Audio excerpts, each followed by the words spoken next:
म्हजें नांव PSI देव मणगांवकर। हांव attach to traffic cell Kolwa.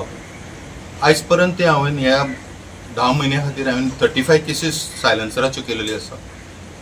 आनी हांवें लोकां कडेन अपील करता लोकांक की हे भुरग्यांनी रॉकेट सायलन्सर घेवन गांवांत डिस्टर्ब करप ना।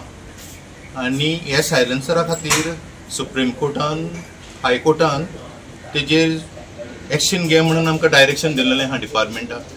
त्या प्रमाणे आमचे सुप्रियराच्या प्रमाणे इन्स्ट्रक्शना प्रमाणे आमी केसीस बूक डेली बेजीक करतले आनी लोकां कडेन मागतात तेंच्यांनी सायलन्सर चेंज करून गांवांत शांतीन सुशेगाद गाडी चलोवची, कायद्याचें पालन करचें, हेल्मेट कंपल्सरी।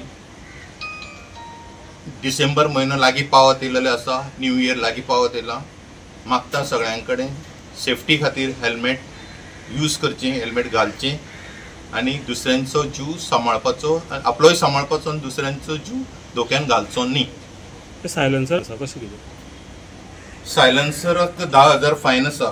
ती बी गाडी अटॅच करतात आमी पयलीं आनी तांकां चलन दिता आनी तांकां सांगतात तुमची फायन आसा ती कोर्टान वचून भरची पडटली। ती पुलीस फायन न्ही, ती ऑनरेबल कोर्टाच्या फुड्यान वचून पयशे भरचे पडटले। तांकां 10,000 फायन आसा। आनी सायलन्सर मागीर हाडून दिवचे पडटले? सायलन्सर आमी तांकां काडपाक लायता।